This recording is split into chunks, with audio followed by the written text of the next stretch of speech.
Hi friends, welcome to Tulasi Priya recipe. இன்னைக்கு நம்ம சேனல்ல என்ன வீடியோ பார்க்க போறோம் அப்படின்னு பார்த்தீங்கன்னா, ரொம்ப டேஸ்டான இனிப்பு பணியாரம் தான் ரெடி பண்ண போறோம். இன்னைக்கு நம்ம செய்யற மெத்தட்ல ட்ரை பண்ணி பாருங்க. கண்டிப்பா எல்லாரும் விரும்பி சாப்பிடுவாங்க. வீடியோக்குள்ள போறதுக்கு முன்னாடி உங்களுக்கு நம்ம சேனல் பிடிச்சிருந்துச்சு அப்படின்னா கண்டிப்பா சப்ஸ்கிரைப் பண்ணிக்கோங்க. டக்குன்னு ஒரு லைக்கும் போட்டுட்டு வாங்க வீடியோக்குள்ள போலாம். எல்லாருக்குமே பணியாரம்னா ரொம்ப பிடிக்கும். ஆனா இந்த பணியாரம் நீங்க செஞ்சு சாப்பிட்டதுக்கு அப்புறம் உங்களுக்கு ரொம்ப பிடிக்க ஆரம்பிச்சிடும் பணியாரம்னா. சரி வாங்க இது எப்படி ரெடி பண்றதுன்னு பாத்திரலாம்.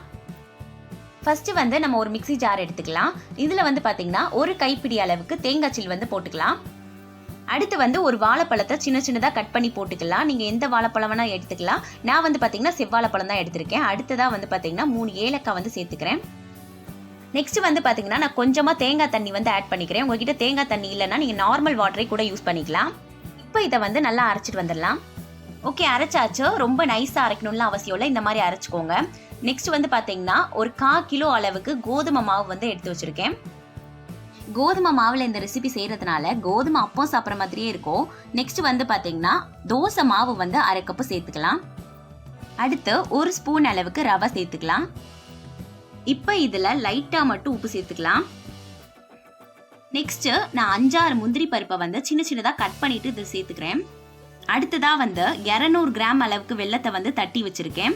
இது மூழ்கிற அளவுக்கு நம்ம தண்ணி ஆட் பண்ணிக்கலாம். உங்களுக்கு இனிப்பு அதிகமா சாப்பிட பிடிக்காதுன்னா நீங்க கம்மியா கூட சேர்த்துக்கலாம் வெல்லம். இதை இப்ப ஸ்டவ்ல வச்சுக்கலாம். வெல்லம் பாகு மாதிரி ஆகணும்னு அவசியம் இல்லை, கரைஞ்சா மட்டும் போதும். அவ்வளவுதான், கரைஞ்சிருச்சு. இதை வடிகட்டிட்டு வாட்டரை மட்டும் தனியா எடுத்துக்கலாம். அடுத்ததா நம்ம அரைச்சு வச்சிருக்க தேங்காய் வாழைப்பழ பேஸ்ட்டை கோதுமை மாவுல ஆட் பண்ணிக்கலாம். இப்ப நம்ம கரைச்சு வச்சிருக்க வெல்லத்தை கொஞ்சமா ஆட் பண்ணி இட்லி மாவு பதத்துக்கு மிக்ஸ் பண்ணிக்கலாம். நம்ம ஸ்டார்டிங்லயே நிறைய தண்ணி ஊத்திட்டோம் அப்படின்னா மாவு ரொம்ப தண்ணியா போயிடும். அப்புறம் திரும்ப மாவு ஆட் பண்ற மாதிரி இருக்கும். முந்திரி பருப்பு பாத்தீங்கன்னா கண்டிப்பா சேர்த்தே ஆகணும் அப்படிங்கிற அவசியம்லாம் இல்ல. உங்களுக்கு விருப்பம் இருந்தா சேர்த்துக்கோங்க, ரொம்பவுமே டேஸ்டா இருக்கும்.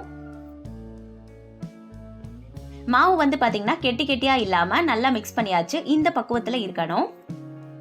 ஸ்டவ்ல குழிப்பணியார சட்டி வச்சுக்கலாம். ஃபர்ஸ்ட் இது நல்லா ஹீட் ஆகட்டும். சட்டி சூடானதுக்கு அப்புறமா இதுல நெய் அப்படி இல்லைன்னா எண்ணெய் சேர்த்துக்கலாம்.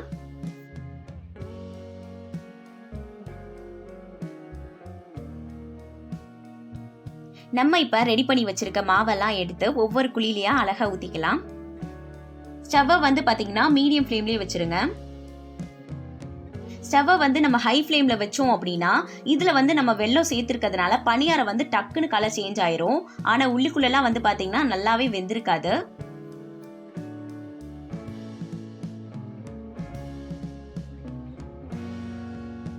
இப்ப இதுக்கு மேல தேவையான அளவு எண்ணெய் ஊத்திக்கலாம். இதை ஒரு மூடி போட்டு மூடி நல்லா வேக வச்சுக்கலாம். ஒரு பக்கம் நல்லா வெந்துருச்சு. இப்ப நம்ம இன்னொரு சைடு திருப்பி போட்டுக்கலாம்.